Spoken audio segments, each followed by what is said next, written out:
Bismillah ar-Rahman ar-Rahim. Distinguished ladies and gentlemen, I just would like to thank you and the Oxford Union and President Daniel Wilkinson for the opportunity. We had decided on a Q&A session, I think just to focus the discussion, but let me just speak a few words on a few subjects that may interest you. I've been asked a lot of questions over the years, over the last couple of years especially, about politics in Pakistan and what the government does and what the government doesn't do, or how does one become a prime minister and what do you do as prime minister. So I think there's two events that struck me while I was prime minister. They were not events, they were just small occurrences. I was at Davos last year, and there's a prime minister of a small country, a European country, and he tracked me down and he said, I really want to see you. So we went to the coffee shop, and I was just waiting for a question, and he said that I really want to know, how do you run a country of 200 million people? Because I have problems with 2 million people. So that's the kind of situation Pakistan has. The other was at the Commonwealth Summit, Heads of Government Summit last year. There were over 55 heads of government there, and I can tell you they were all bored out of their minds, except maybe myself, the Prime Minister of India, the Prime Minister of Bangladesh, and Mrs. May at that time, who was handling the Brexit crisis. So again, the variety of issues that we deal with is really mind-boggling, and you really, when you look back, you think about how did you do it, and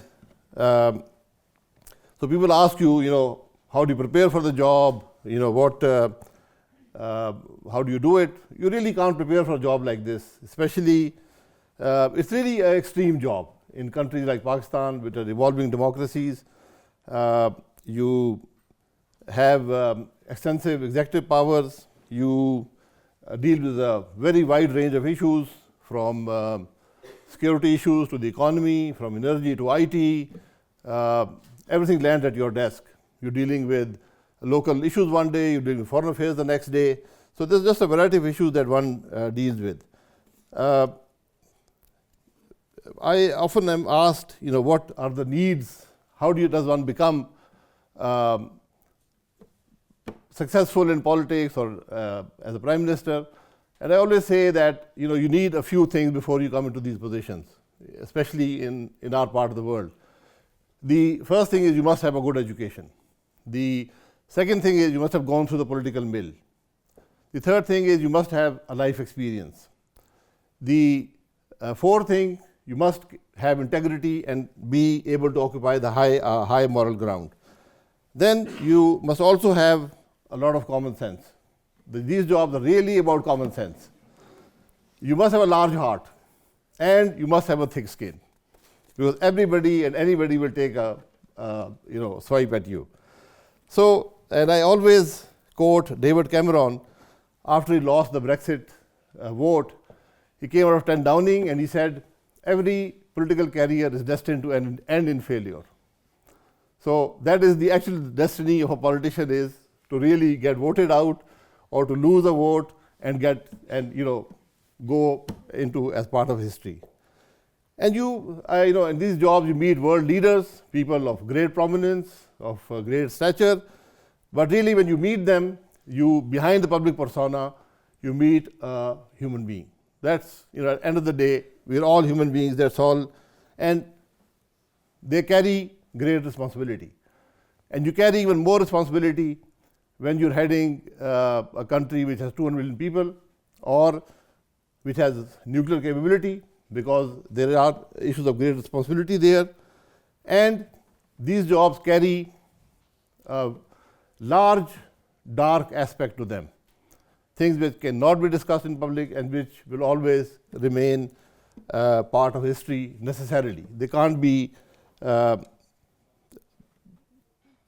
exposed, they can't be divulged, and I think most countries never put them into public record. I'm also asked about creating a legacy in a job.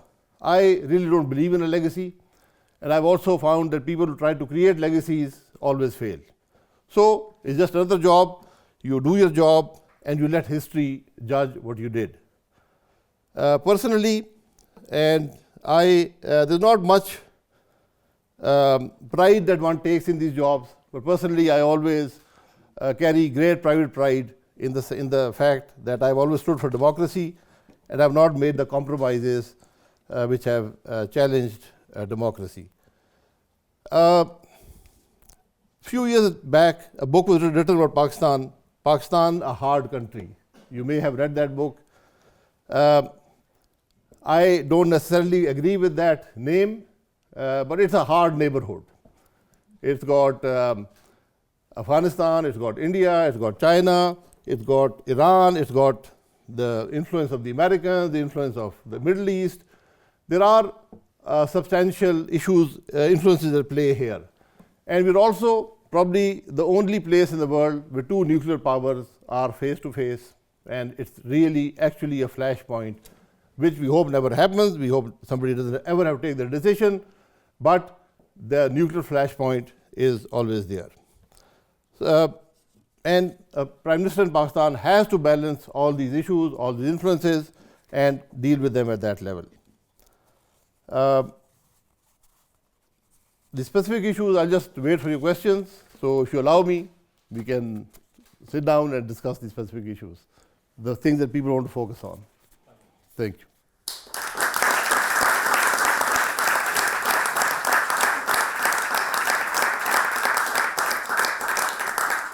Thank you very much for the short speech. And then there's kind of two areas that I want to touch upon before opening up questions to the audience.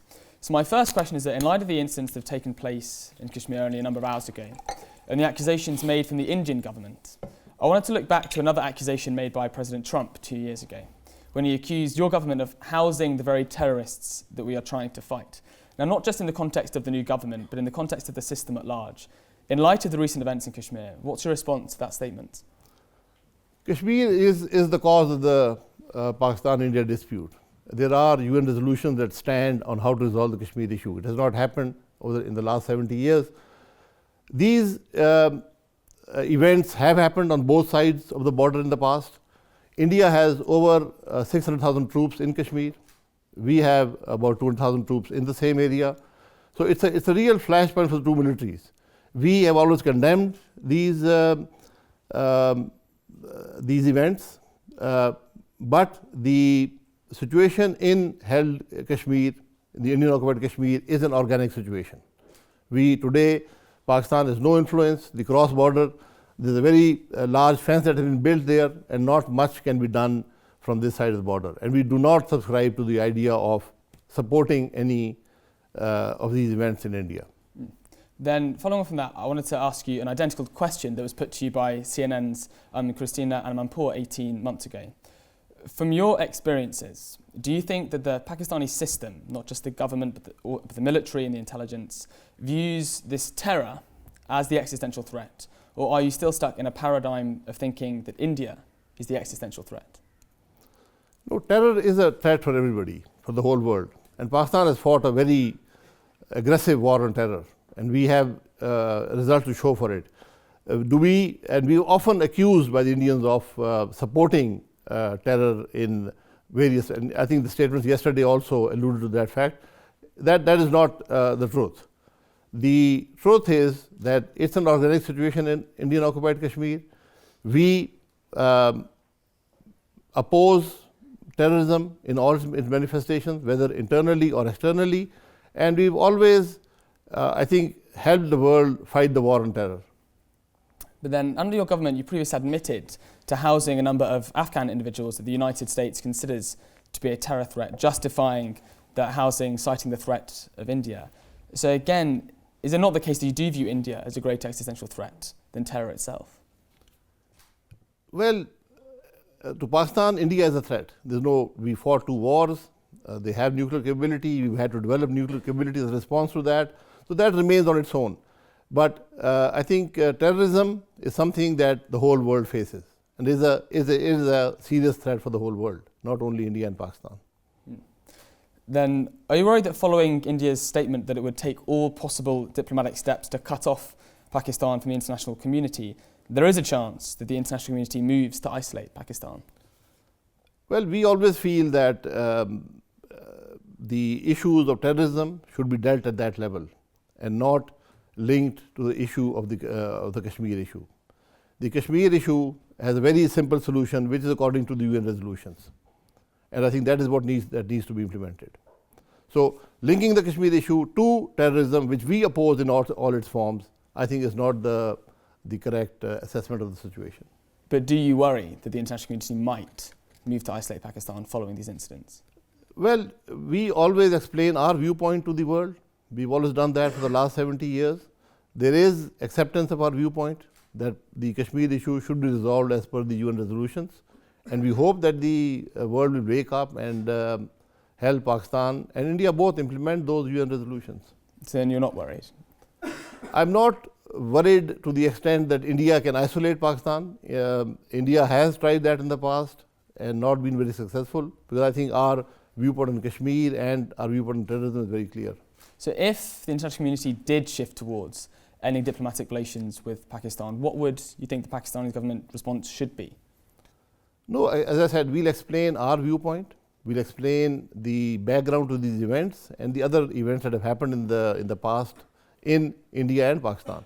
For example, today on our western borders,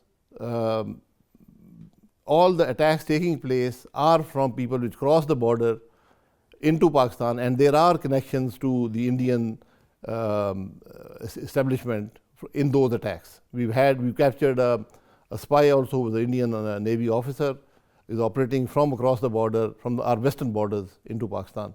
So we've taken our case to the world. There has been acceptance of that case, and I think the world needs to look at both the positions, resolve Kashmir as per the UN resolutions, and tackle the threat of terrorism, which Pakistan has always tackled as we've done in the past.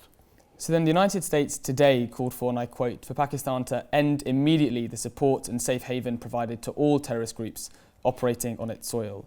Do you expect there to be any shift in policy from the Pakistani government following this reissued call? No, there's no need for a policy change, because the policy is very clear that we do not condone any terrorism on our soil or the support of terrorism or terrorist bases. And we've time and again told the UN and the whole world literally that if they're able to pinpoint any bases that exist in Pakistan for terrorism, we are willing and able to take action against those physical situations. So do you think the policy is working?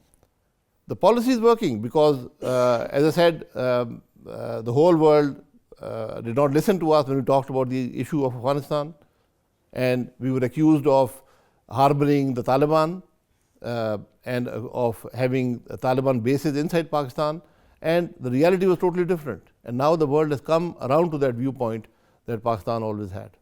But if the US has reissued this call only today, why do you think there's a disconnect if you think the policy is working from what the international community seems to think? I think we've had extensive discussions over the last 2 years with the US at all levels to explain our viewpoint, and also we have provided them physical access to areas where they thought were Taliban hideouts or terrorist bases, and there was nothing there. The surveillance is very extensive in that area. So, and we've always been very open about this, and we've said that if any physical location is mentioned, we are willing and able to take action against that. Okay, then moving on to a slightly different area. I just wanted to touch on a few domestic issues. So you said in 2017 that you would not want to become the Prime Minister again in the present circumstances, citing the influence of the army and corruption of state institutions. Do you think there's been any progress made in the last 18 months on the separation of state institutions?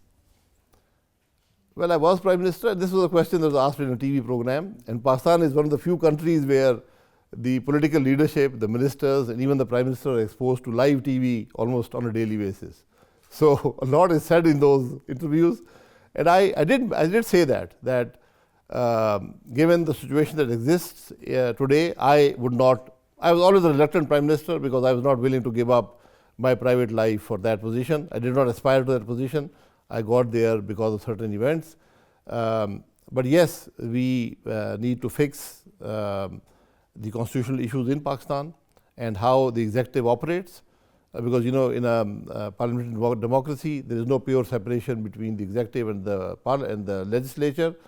But again, we have external influences in executive decision making today, which need to go away.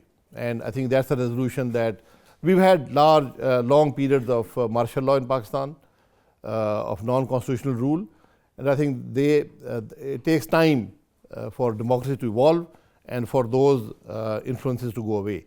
And I've always worked to diminish the effect of those situations. So do you think there has been any progress in the last 18 months? Well, progress has its ups and downs. Personally, the elections that we had in 2018 were, in my opinion, not transparent, and I think they contributed more to political instability than any issue they may have resolved. There is a parliamentary committee looking into those issues, but I think we need to learn from that experience and hopefully in the next election not have the influences that were there in this election. What are the lessons that you think should be learned, and how should you try and combat The lessons should be learned. We hope they were learned. Unfortunately, they were not. So we hope that this time we can learn from our mistakes and move forward. But what are those lessons? The lessons are the elections should be free and fair because they reflect the will of the people, and any type of influence, whether it is through the media or through coercion of electables or through manipulation of the political process is not acceptable. Then how best do you think you can try and legislate to prevent and to enact those lessons? There's no additional legislation needed. We just have to follow the constitution and the laws that are there. I think that is what is needed, and the base of any democracy is a free and fair election. Unfortunately, the last election did not reflect that. And then my final question before we throw questions over to the audience is that, are you proud of what you achieved during your albeit brief tenure as Prime Minister? As I said, I was a minister before that, heading the Ministry of Energy. It's not a matter of pride, it's a matter of delivery. And I think I was able to take a government that had been removed very suddenly, which reflected into a lot of instability in the markets and in the people, and able to cobble that together and continue the process of development. And despite a government being removed, we were able to deliver the highest growth rate in Pakistan in the last 14 years of 5.8%, and one of the lowest inflations of 4% that Pakistan has seen. And investor climate was good, and we were moving forward. So I just continued with the policy that my party had. And when we took over, we had a lot of issues in 2013. When we left, I'll be very frank, there were two issues remaining: one of the current account deficit and one of the fiscal deficit. And these are the issues of any growing economy. So that is all as a legacy we left behind for the next government to resolve. So I'm very proud of the fact that we were able to complete the term, and not only completed, but completed with continuing the process of development and the continuation of democracy. Thank you very much for that. Right, now if you'd like to put your hands up and wait for the microphone to be brought to you, and please do stand up for the camera when you do. Yeah, let's go with the hand in the very back to start. Not you. Thank you for your speech. What's your position on the use of drone warfare and drone strikes in the fight against terror? And do you not think this constitutes fighting terror with more terror? Drone strikes, as long as they don't violate our sovereignty, they do deliver a level of tactical advantage. But when it becomes a question of sovereignty, I think there's no country that can compromise on that. So it's another weapon that is used in the war against terror. It is a tactical weapon that has produced a certain level of results, but I would not resort to indiscriminate use and illegal use of drones, especially in built-up areas. I think that would add a new dimension that is not very welcome to any fight against terror or any other situation. Yeah, let's jump to the hand in the aisle. Thank you for your speech.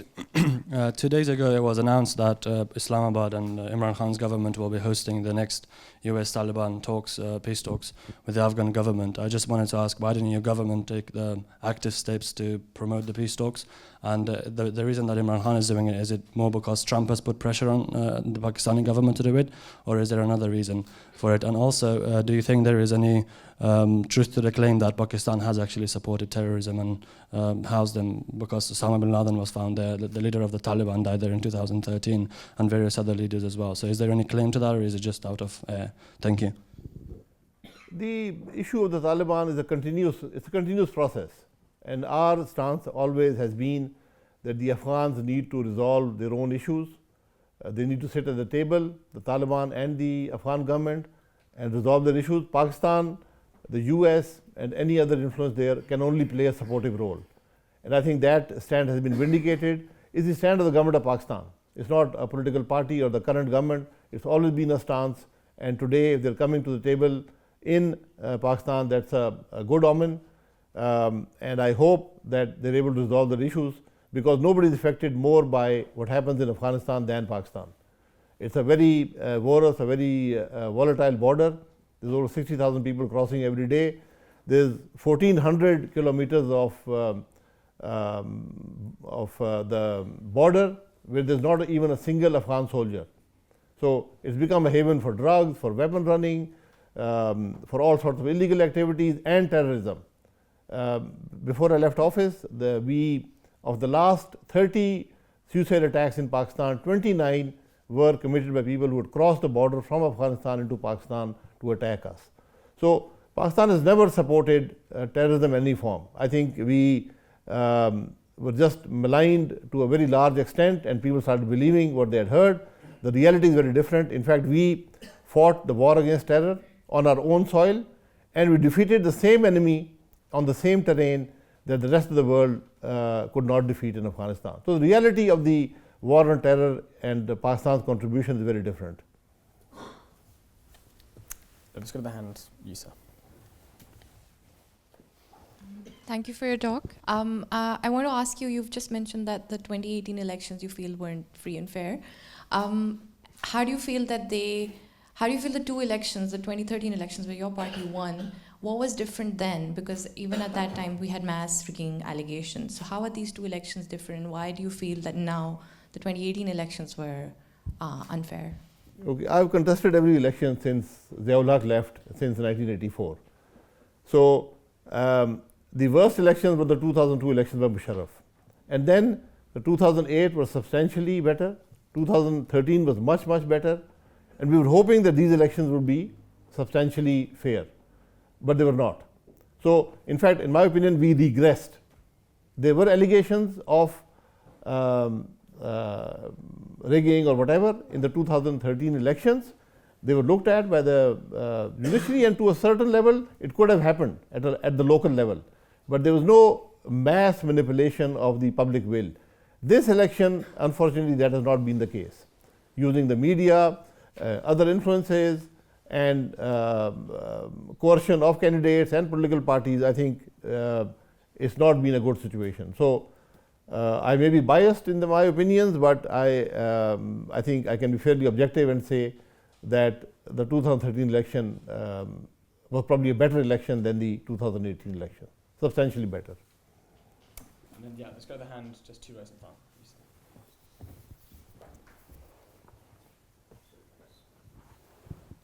Thank you for your speech. On the 9th of October 2017, in an exclusive with Arab News, you mentioned that Pakistan does the most to fight terror. With that in mind, there has been a lot of issues with the PTM and the Balochi kidnappings, where there's been unbiased arrests of PTM members and peaceful gatherings, which has not been the case with Tehreek-e-Insaf and the PPP. And all of these instances point towards a military having some involvement. Could you please comment on why such information and such a discussion of these kidnappings, these attacks, these events against the PTM and the Pashtuns, which only aggravates the relations between the Taliban and Pakistan, is suppressed in the media, and why the military and the ISI do not comment on such instances despite such events pointing towards those agencies? Thank you. Look, we've always taken action where there's the issue of terrorism. we have not discriminated, and I would be the first one to admit that in situations like where Pakistan was, where even the capital was not safe in 2013, some excesses may have taken place. The Supreme Court itself is looking at those excesses. Has there been a discriminatory attitude towards certain organizations? Maybe at the local level, but there is no national policy that does discriminate on those bases. So, the intelligence services have their own way of looking at these things. The Supreme Court has questioned some of those actions. So, there is an effort to rein in whatever excesses could have taken place or should take place. So, we are not supportive of that, but unfortunately these things happen all over the world, and I don't think Pakistan is an exception, especially in situations that we were in the early 2010s. And then, let's jump to the, you madam.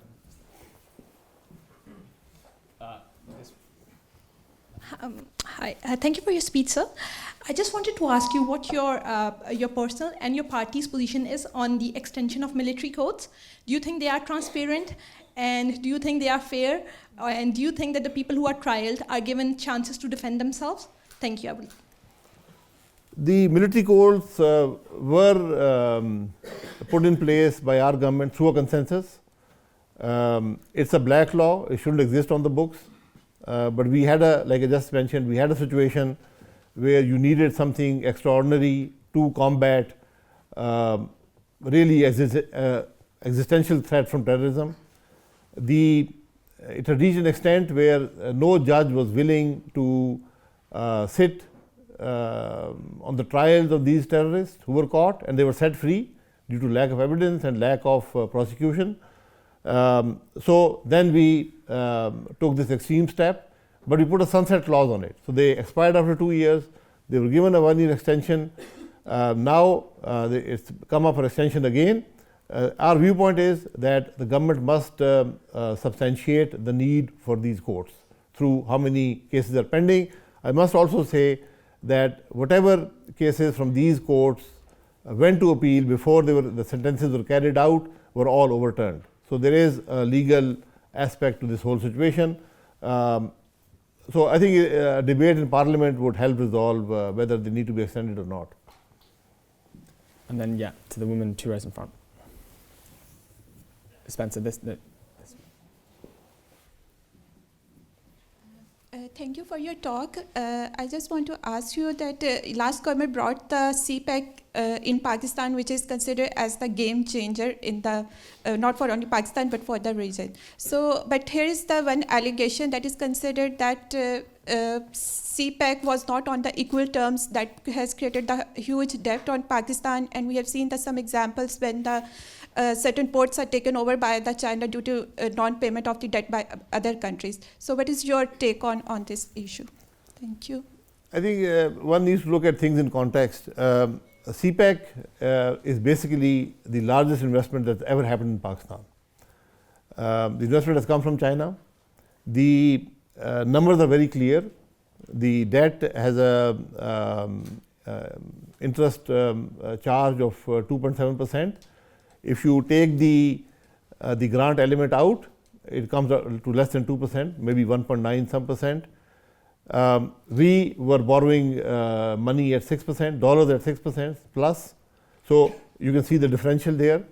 Then we need to look at what is Cpac. Cpac is basically investment in coal generation plants, in developing the Thar coal field, which is indigenous lignite fuel, into developing motorways, into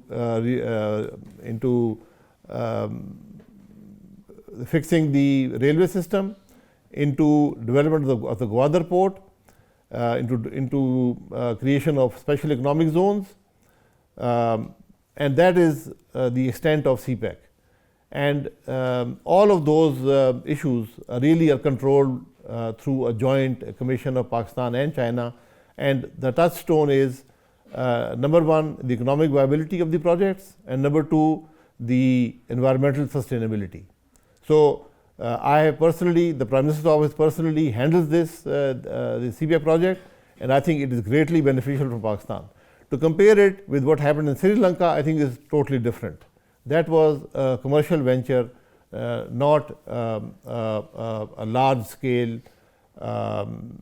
package between two countries. And Cpac basically is today the visible part of the BRI, the Belt and Road Initiative that China has taken. So it will enhance regional connectivity, and Pakistan can be a big beneficiary out of all that. Today, I was just explaining to some people before this, whatever happened so far, we just from the fuel savings on our first 3 coal-based power plants, Cpac is cash positive till at least 2025. Even if no other economic benefits accrue, Cpac is still cash positive just from the savings on these 3 coal plants till 2025. So it's very carefully looked at. The economic balance is very carefully looked at, and I think it's just a lot of ill-informed talk that reflects into opinions that you just mentioned. And then, can we go to the hand just behind? Thank you. How do you see the blasphemy laws changing to accommodate the minorities going forward? I think the recent Supreme Court decision will help reduce the abuse of the blasphemy laws. I think that has been a key decision of the Supreme Court, and I think they will help reduce cases like Asia Bibi's case that was the background to that particular case. And then, can we go to the hand in the front row? Khaqan Sahab, welcome to Oxford. Thank you for speaking. Pakistan has been a US ally in the war on terror since 2002, but when it comes time for the trading of nuclear weapons on the NSG, we face sanctions while India has received a waiver in 2008. Since you helped set up the Ministry of Energy, you pioneered and pushed the use of liquid natural gas.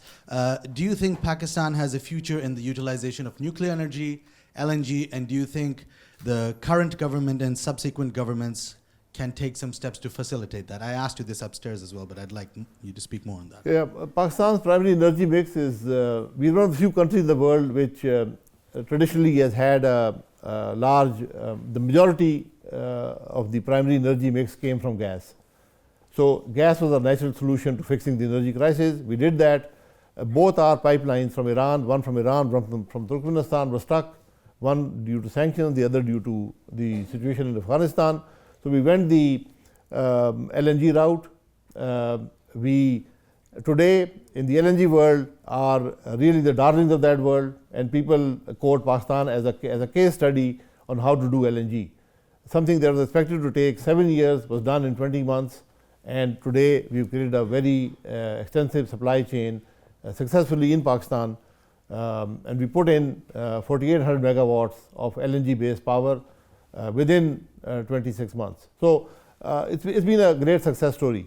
Nuclear, unfortunately, there has been a discriminatory situation all around, and we are limited to sourcing our nuclear power from the sources that we originally had, which basically meant China and Canada. So we have committed to some additional nuclear power stations, but as you know, they are very capital extensive, and there's always a debate on the environmental issues associated with nuclear power. But nuclear will form a larger part of Pakistan's energy mix in the future. And can we jump across the hand to the front row? Thank you, sir. Thank you for your speech. You said in your speech that linking terrorism issues with the Kashmir attack is not the right step. I would have to say that I fundamentally disagree with that statement, because seeing what happened with the recent attacks that happened yesterday, it was a Pakistan-based Islamist group, Jaish-e-Mohammed, that was behind the attack. So saying that these two are not linked would be unfair. My question is very specific to you, and I hope you can answer it specifically as well. It is, why hasn't Pakistan dismantled the infrastructure operated by the terrorist outlets to launch such attacks in other countries? Why has it taken it so long that it hasn't taken any visible steps to dismantle the infrastructure, because condemning such attacks is not the answer and it hasn't worked so far in the past. Thank you. I think there's a lot of misinformation there. If you just look at the Indian government websites, you will see the drastic drop in the cross-border issues in Kashmir. A huge drop, I would say over 90%. These are Indian government websites. We have never supported any organization to operate in Indian-held Kashmir. What has happened in the recent past is there's been an organic movement, there's been an indigenous movement which has taken force, and extensive atrocities have been committed in Indian-held Kashmir. There are no doubts about that. If you look at the number of Indian troops deployed in Indian-held Kashmir, I think that speaks for itself. There's over 600,000, and there's reports of up to 1 million troops deployed just in that very small area. The other aspect that has raised the tensions in that area is the cold start doctrine that India implemented. And I think that's a real flashpoint, not only for Kashmir but for the whole region, because Pakistan has to counter that, and we have created a counter to that. But again, that just escalates the situation into even a more dangerous level. So I think Pakistan and India really need to sit down, resolve these issues, and we've always said that the UN resolution is the starting point there. The exchange of statements really never contributes to creating an environment where we can resolve the situation. Sorry, could you just tell me what exact steps has Pakistan taken to dismantle the infrastructure that breeds terrorism? No, the basic step is that the Indian, as I said, the Indian statements speak for themselves, that nobody is able to cross the border. If nobody is able to cross the border, then there can't be terrorism supported from the Pakistan side. And these Jaish-e-Mohammed and organizations like that do not have, physical presence in Pakistan anymore. They were organizations which went into militant situation, but they were controlled and they are not allowed to operate as such. So are you saying that there are no terrorist organizations operating in Pakistan as we speak right now? Absolutely, I can say that with the full knowledge that I possess. Can we jump to the hand just behind? My first question is, what do you think the role that gender plays in politics, and what has your party done for women's rights and needs in Pakistan? And my second question was, my friend wanted to ask, do you think Pakistan or your party could ever get behind Prime Minister Malala? Well, we elected a lady who sat in this chair as Prime Minister. So, and one of the first female, probably the first female Prime Minister in at least the Muslim world. So I think Pakistan has the gender issue has been fairly. I think we've been at the forefront of that issue as far as politics is concerned. We even today we have a system of reserve seats for women, which frankly I personally do not support. I think we need to bring allow women to come through the regular process of elections instead of having reserve seats. I think that contributes less to development of women in the mainstream of politics. And yes, one of my pleasures as Prime Minister was to welcome Malala back home, and I'm very grateful that she came here today. One of the more emotional moments of my Prime Ministership. So yes, Malala is a person known all over the world. So Prime Minister Malala would not be out of question. I just hope she is able to come back more often than she does. Yeah, but I sent the hand you said, the green. Thank you so much for your talk. My question is mainly about energy. So Cpac projects are mostly coal-based projects. So the environmental aspects and the environmental costs associated to coal-based projects. Could you comment on that? And the second thing is, in terms of energy projects, we're working more on producing energy, but we're not really working more on the transmission side of things. So could you comment on that? Yes. The Pakistan did not have coal in our generation mix. So the coal that has been injected really has been there to diversify the generation mix, and even today most of the cheapest form of power generation remains coal, and it will remain for the near future also. So we really had zero. So now we are probably up to maybe 12 or 13% of our generation mix. So it's not such a huge factor. Environmental issues are there, but I think to the extent that we have about 3600 megawatts, it's not such a huge issue. The US today is still 40%, India has a large percentage, there are large numbers there. So Pakistan, in fact, when we replace our furnace oil plants with them, they are environmentally positive, because those are also very dirty plants. So they're able to, by being more efficient, produce less emissions. The second part of your question was on the ability to transmit power. We had a very extensive national grid. I think by locating these power plants, the new power plants, close to the load centers, the need for large scale transmission is not there. But we have started work under Cpac on the first HVDC transmission line in that area. So that will contribute to any load imbalances that exist during the year. So I think the transmission side is well contained. The real issues on the distribution side, where the losses are much higher than they should be. We've been trying to control that 5 years with very limited success, unfortunately. So in my opinion, privatization is the only answer to limiting the losses on the distribution side, which are very extensive and contribute greatly to the so-called circular debt issue. And then let's go to the gentleman with the green.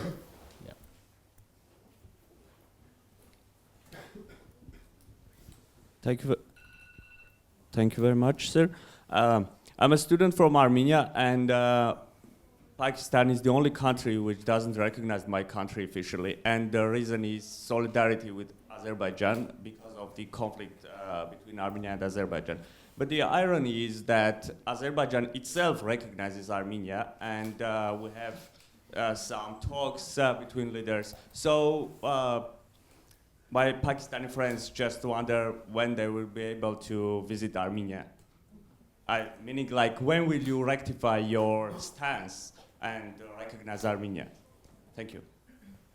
I think as far as recognition is concerned, I don't think we've opposed that. In fact, I've been to Armenia myself. So we're able to visit Armenia. So, so there's no real issue there. But yes, I think we need to develop more relations there with Armenia.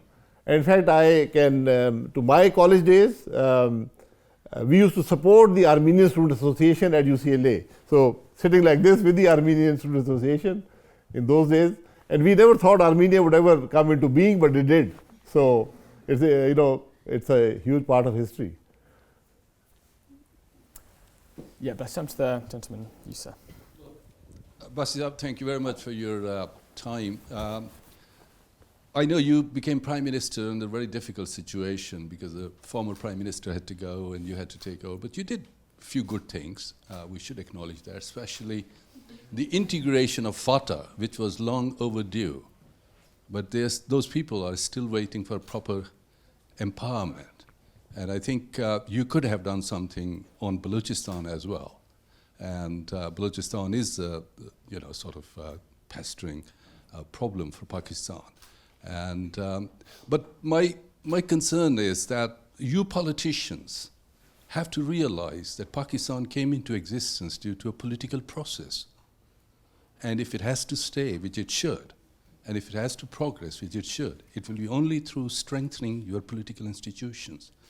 Why can't people like you and in the opposition and you with the government strengthen your parliament and get out of this victimhood that this hidden hand means military, ISI, or India, or a very active judiciary. They're putting all these, blocks in your way, roadblocks in your way. But I think my request would be, and all these people sitting here, most of them are Pakistani origin, we don't understand when you guys are in power or in a position, you don't strengthen that very institution, which will strengthen the country. Though I do seek exception with you on this point, that Pakistan is a difficult country to administer. We are the descendants of Gandhara civilization. We are the descendants of Harappa civilization. People came from all over the world into Indus Valley. We absorbed them. We are not difficult people. We are hospitable people.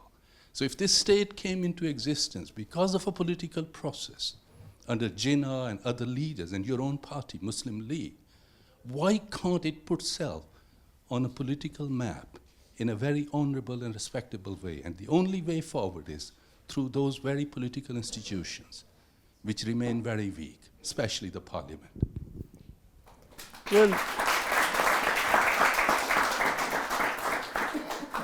Well, the first thing is that the mere fact that the government is able to deliver strengthens parliament.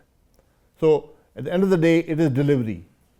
Delivery provides strength to the political system. And I fully agree with you that any country, Pakistan included, can only progress through a democratic political system.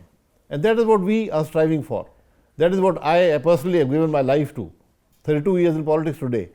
And there are many, many people like that who have given their life to that, who stood on principles, have not compromised, and those are the people who will deliver democracy to you tomorrow. As far as I said, delivery is critical.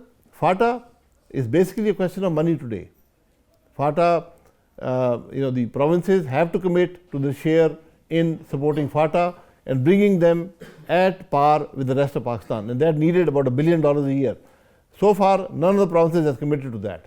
You must realize that the whole federal-provincial relationship post the 18th Amendment has drastically changed. And with the NSC awards, the financial situation also drastically changed. So those issues need to be addressed by the Balochistan issue has to be addressed by the Balochistan government. The federal government can only play a supportive role. So it is really the local political leadership in the provincial setups which has to provide solutions there. And yes, I fully agree. Democracy is the way forward. And the constitution is there, the rule of law, that is what we strive for. And like I mentioned before, the basic of any democratic setup is elections, and free and fair elections are key to Pakistan's future. Yeah, let's take the hand. Yes, sir. Yeah, sir. I think the people of Kashmir are the victims of this conflict between India and Pakistan. Like, both the countries are just like doing their own things, but like the people of Kashmir are really suffering because of this. So what do you think, which political party is better placed, to serve the interest of people of Kashmir? Like, not the interest of Pakistan, but like BJP or Congress, which political ideology serves the interest of Kashmiris more? I think it can't be a single political party. There has to be consensus on both sides to resolve the situation, because no political party on either side can do it on its own. So there has to be internal political consensus in Pakistan and in India to find a way forward. But then it's an issue between the two governments. And as I said, the UN resolutions have to form the starting point for the solution of the Kashmir issue. It's a 70-year-old issue now. It needs to be resolved. And it has overtaken the Pakistan-India relationship. Right, so I think we've got time for one or two more questions, but then Mr. Abbasi will be going through to the bar afterwards. That's right, to continue the conversation. Yeah, let's jump to the hand here in a second. So thank you very much for your time. My question is regarding something you mentioned previously, which was the largely successful efforts to solve the power crisis in Pakistan. Do you think that following solving that, obviously that's involved taking a significant amount of debt on board as well, but the hope is that the increased productivity will lead to economic growth. Do you think enough efforts have been taken by the government to capitalise on those of that increased power output, especially with regards to industry and exports, and especially with regards to the current account deficit crisis? Do you think enough effort has been taken by successive governments to stimulate industry to solve the debt crisis? No, personally, I'm not happy with the efforts of the current government to continue with the solution that we provided. I mean, we actually fixed the massive power crisis and the gas crisis in Pakistan. When we left, we had surplus gas and surplus power. Unfortunately, the power shortages have come back, gas shortages have come back, so they need to fix their house and resolve. These are administrative issues today, they're not physical capacity issues. Let's jump to the hand, you sir.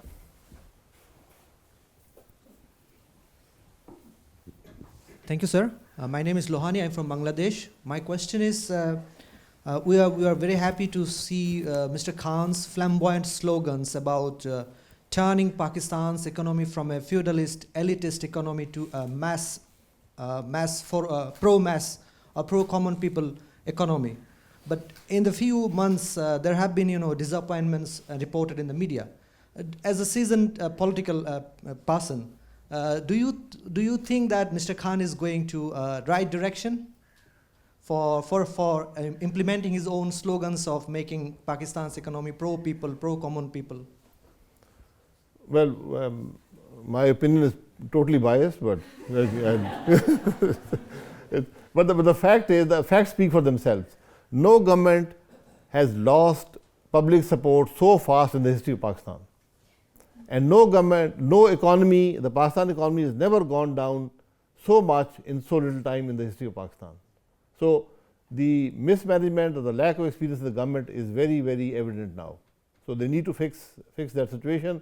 Otherwise, the only solution may be a midterm election. Right, I think we've got time for one final question. So yeah, let's go to the hand, madam, you in the back. What are the steps that you think need to be taken to curb the issue of religious intolerance in Pakistan? I think it's a societal issue, and I would say there is much more tolerance today. The legal protection is available in the constitution and the laws, but there are societal pockets where it is not happening. And I think that's something that worries a lot of people in Pakistan and needs to be fixed. But really, it's something that has to be taken up at the local level. These are actually local issues.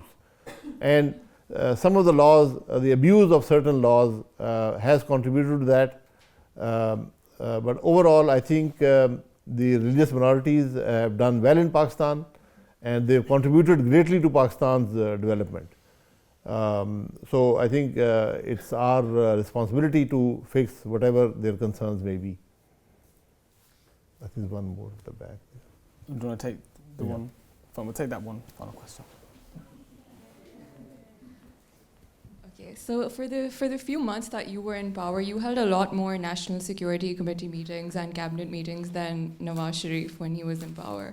So I'm just wondering, what your view on that is. What do you think was holding him back? What sort of pressures were maybe on him, but maybe not on you, or was he just lazy?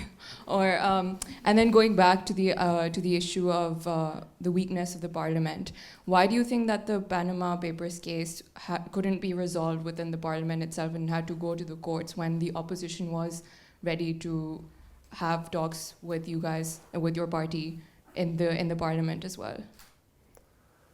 Well, as far as the style of governance is concerned, Mr. Nawaz Sharif had been in power twice before. So he was much aware of the issues, so he probably saw a less need for cabinet meetings and the NSC meetings, and I felt there's a greater need, and I think that contributed to a greater understanding between the military and the civil setup. And again, the Panama issue, let history judge it. I am all for a Truth and Reconciliation Commission in Pakistan to put the history right. A lot of things have happened which are factually maybe not so visible. The facts behind them are not visible. I think they need to be visible for posterity at least. So I think Panama and all these issues need to be looked at in that context. I think one thing has been proved over time, that there was no corruption in the last government or in the person of Mr. Nawaz Sharif. Despite being persecuted for so long, 9 years by the Musharraf government and 2 years by this government, There's not been a single case of corruption filed against him, let alone any evidence of corruption. So I think let's put these to one side, let history be written, and let's have a, I'm all for a truth and reconciliation in Pakistan. Well, thank you very much. Unfortunately, that's all we've got time for, but the conversation will be continuing in the bar afterwards, as I said. But ladies and gentlemen, please do join with me in thanking Mr. Abbasi.